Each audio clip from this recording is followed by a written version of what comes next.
I just wish my curls looked like hers. No, that ends today. We are going to talk all about the psychology of curl envy and how to overcome it. We all know that comparison is the thief of joy, and this applies in way more ways than just to curls and your hair, but there are some specific challenges when it comes to embracing your waves and curls that come up with curl envy. It's that little feeling of longing as we're scrolling through our feeds, looking at somebody's perfect 3B shiny day 5 curls, that our little hearts get that little pang, that little twinge that says, ugh, I wish I had that. This is especially true for people with a looser curl pattern, such as wavy or swavy, if you would. S waves are a type of waves, thus swavy curly Courtney, because I have curls and I have S waves and everything in between. Isn't that fun? I haven't explained my handle in a really long time, so if you've wondered why it was swavy curly Courtney, now you know. And this comes from the infamous curl type chart.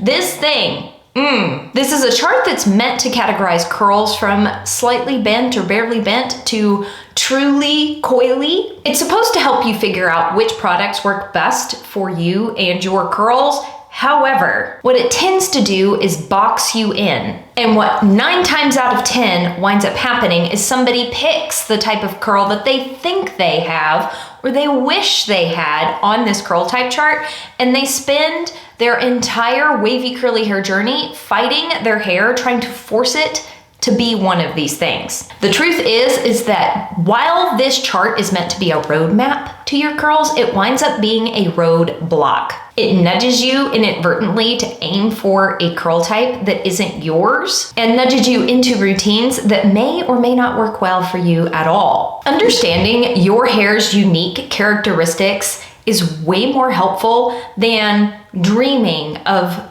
3B curls at some point in the future. So instead of chasing an elusive number and letter system from a curl type chart, let's focus on what makes your hair thrive and how to rock that with some confidence. So let's go over 5 psychological factors of curl envy and 5 hacks to overcome that envy. First aspect is social comparison. It's totally normal. This is how we're wired. This is how we survived ages ago. We looked around, saw what other people were doing, and we blended in. We're pack animals. What can we say? Welcome to humanity. And in today's world, it is super easy to fall into that comparison trap with the ultra curated, perfect filmed clips of social media. It's important to remember that each of us is unique. We hear it all the time, especially in the hair space from our hairstylists. We can take in a picture of the haircut that we want, and our sweet stylist may give us the hard truth that, honey, this cut's not gonna look good on you because you have lower density hair, your hair is much finer than hers, your hair is way more damaged, there's no way we can bleach your hair to a level 10 today, your hair will fall out. I like you too much for that. Sometimes stylists give us the hard truth that we don't want to hear. And for curls, you may see somebody who has the curls that you want on social media, and she shared her hair care routine with you. But if her hair is really coarse and super strong and a very tight curl pattern, and your hair is really fine and on the looser side of things, on the wavy end of the spectrum, and you buy all the products that she used and you try them on yourself, you will be severely disappointed in the outcome. Another factor that really comes into play with curly hair is the aspect of perfectionism. When we are heat styling our hair, we have way more control over the outcome of the final look of our hair. As a general rule, we all know that curly hair is pretty persnickety. No 2 wash days are alike. And while if you do this for a long time, you can finally attain some level of consistency, there is still a variability factor there with every wavy curly wash day that simply isn't there when you're heat styling. Now, when you're heat styling, you are going to be torching your hair to some extent. Technology is getting better, heat protectants are getting better, but there is still some level of damage that happens when you highlight your hair, when you use a flat iron and a blow dryer and a curling iron on your hair every single day, or even 2 times a week, or even once a week. There is going to be some heat damage that is happening. With a wavy curly hair routine, those factors get dialed way back. Anytime you manipulate, wash, style the hair at all, there is going to be some level of damage. But the difference between a heat styling routine and a wavy curly routine are almost night and day when it comes to the aspect of damage. However, that perfectionism, I got off on the damage tangent, let's dial it back to perfectionism. It often drives us to chase unrealistic ideals, especially when it comes to our appearance. I personally think that maybe humans weren't meant to have cameras, to have mirrors. We weren't meant to be looking at ourselves whatsoever, because it is so hardwired into us to automatically compare ourselves to our surroundings that the mirror and the camera and constantly looking at our own reflection is not good for us. But we live right now, right here in 2025, it's gonna happen, and we're gonna deal with that desire to be perfect. Remember, perfect is the enemy of good. And I don't know about you, but I kind of want good. The pursuit of perfectionism can be a major source of stress because, let's face it, perfection is a moving target and it will always be out of reach. I hate to break it to you. I know you long for it. You yearn for the exact perfect curls every single time. That's what you're longing for. Embracing your curls is going to be frustrating to you. Another psychological factor that comes into play really badly with curls is peer influence. The people who are in our inner circle, our close friends, our relatives, they can seriously affect how we feel about ourselves and specifically our hair. There is really something about the hair of a woman being her crown, and there was a deep connection for me personally with finally self-acceptance when I embraced my waves and curls. When I finally embraced my waves and curls and realized that my hair wasn't poofy, frizzy, or bad hair, that the odd bend and kink in it didn't mean it was weird or ugly or damaged. Well, actually it was a little damaged, but that's a different story. The odd bend or kink in my hair was my hair telling me that I had a natural wave and curl to it that was just dying to be unlocked and brought out and released into the world. But back to peer influence, it's wild how the opinions of those closest to us can either boost our self-confidence sky high or bring us down lower than the lowest low. If your bestie or your cousin is raving about super long, straight hair that is perfectly sleek, or a glorious beachy blowout all the time, and that's all they can talk about, and that's all they think is pretty, and then you're over here trying to wear your waves and curls, and let's say that one day you decide to just go ahead and blow out your hair. Like, you've been working on it, the waves are not waving, the curls are not curling, so you wear it straight in the midst of trying to figure all of this out. And that bestie or that cousin makes the dreaded comment, "Oh, I like your hair straight. You should wear it that way more often." That's it. Done. End of story. It'll 100% make you second guess your amazing mane. It's important to at least recognize the influence the people around us have over us, so that when there are the inevitable hangups with our wavy curly hair, we can stand firm that we are embracing how we are fearfully and wonderfully made. Another psychological aspect is representation. When dealing with curl envy, it's crucial to understand that what we look at is what we're going to try and imitate. If we are consuming media where all we see are perfect, sleek, long, straight locks, or that perfect, like, beachy blowout where there's those glorious, sleek waves, I don't even know how they do that. On the movies, on the YouTubes, on the TikToks, and they're even giving me tutorials on TikToks on how to do that. What? But if your favorite TV show and your favorite character from that TV show does not have curly hair, or is not embracing their curly hair and wearing it on said TV show, that will inevitably affect how you view yourself. This is something to be aware of. Paolo, I'm gonna take this and give you a princess.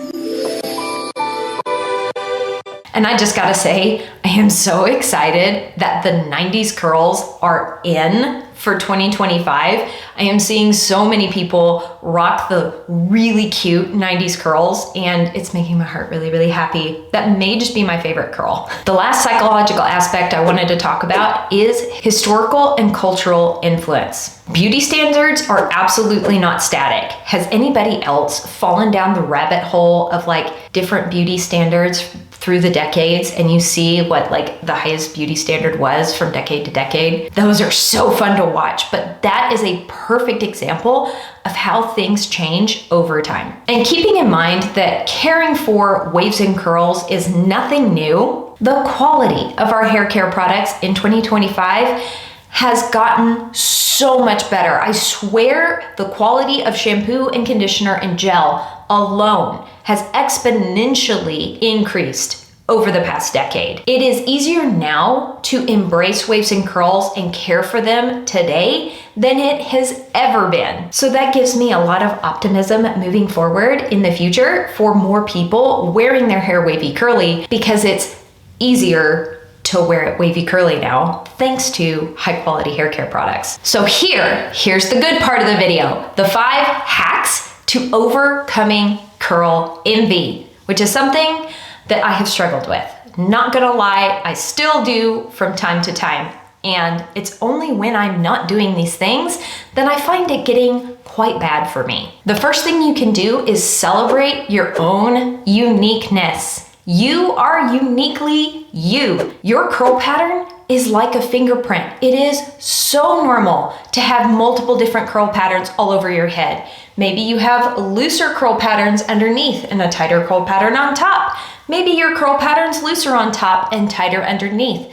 You could even be one of those blessed with a looser curl pattern on one side of your head and a tighter curl pattern on the other side of your head. Focusing on the unique aspects of your own curls can be turning the negative to a positive. I have a friend that literally named one of her curl clumps. There was a curl right at the nape of her neck that formed the same way every time she washed her hair. And while the rest of her hair was wildly inconsistent and frizzy, and she was trying to like get stuff dialed in and figure out her own hair, this one curl kept showing up, and she gave him a name. She even created an own Instagram page for this one curl. It was the cutest thing ever. Talk about celebrating the uniqueness of her curls. She literally named one of her curls. How fun is that? Perhaps your curls hold a style really, really well. Or maybe you have beautifully natural, super voluminous hair that others, like me, really struggle to achieve. My hair wants to be flat. It just does. I style upside down. I do all the stuff and things, and this is as big as I can get my hair. Celebrating what you have really does diminish those feelings of envy and can increase the contentment you have in your own curls. Secondly, educate yourself. Not all things work for all curls. I wish there was a one-size-fits-all that worked well for every single person with hair on their head. And while some products do come really, really close, there's no denying that there is a wide range of hair types out there. I've already kind of alluded to it in the video, and I absolutely have full videos on discussing how to figure out your curl type and find the right products for you. In fact, if you haven't seen it already, I have created something I like to call the Wavy Curly Confidence Product Guide. It's a guide that covers over 300 different products with 9 different points of comparison.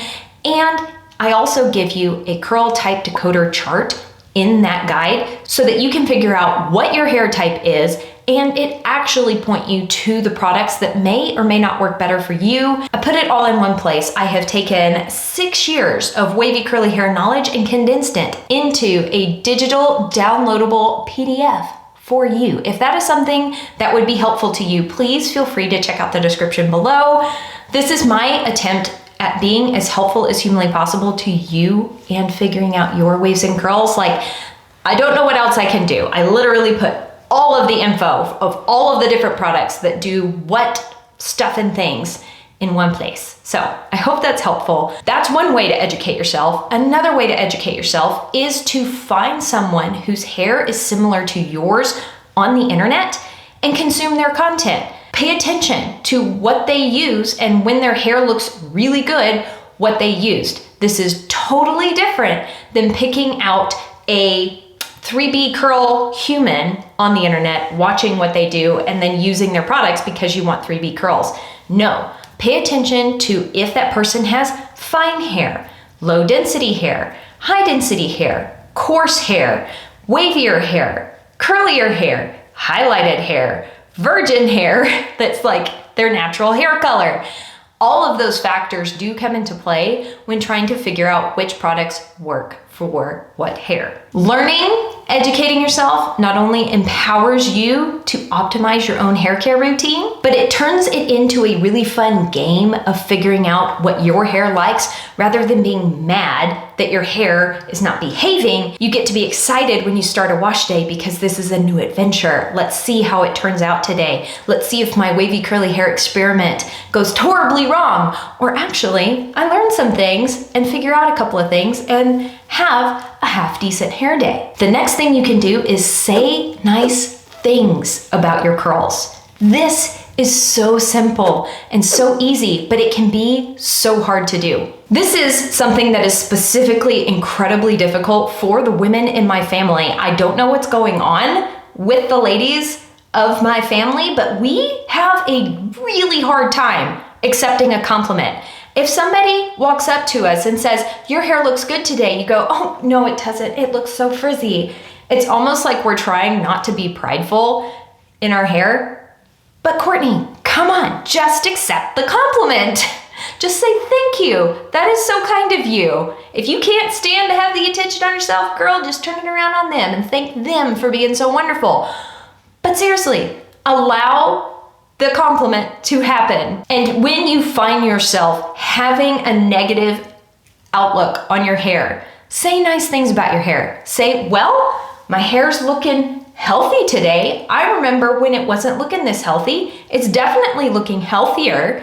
And let's say you tried a new product and it really wasn't a good fit for you. It just did not suit your curls whatsoever. Go, I learned what didn't work today. Thomas Edison, man, let's turn this into a positive instead of a negative. It is kind of a force of will sometimes when you're feeling particularly negative, but do it anyway.